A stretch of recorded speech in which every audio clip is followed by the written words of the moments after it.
வரும் 29ஆம் தேதி காரைக்குடி 5 விளக்கு பகுதிக்கு மாலை 4 மணிக்கு வருகை தரும் எதிர்க்கட்சித் தலைவர் 2026ஆம் ஆண்டு மக்களின் எதிர்காலம் வருங்கால முதல்வர் ஐயா எடப்பாடியார் அவர்களை வருக வருக என்று அன்புடன் வரவேற்கும்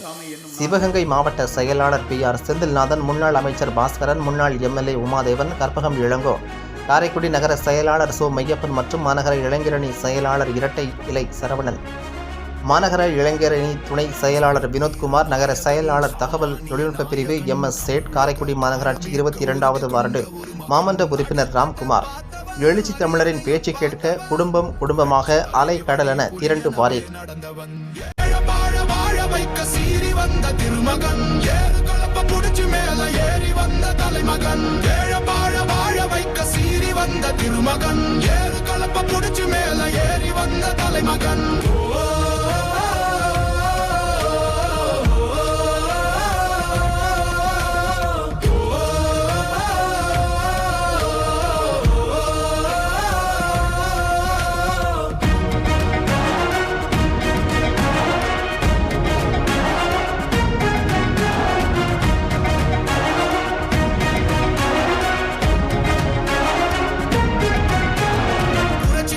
எழுச்சி பயணம் புயலா உருவாச்சே, பல வருஷம் கழிச்சு நினைச்ச கனவு நிஜமா நடந்தாச்சே. புரட்சி தமிழர் எழுச்சி பயணம்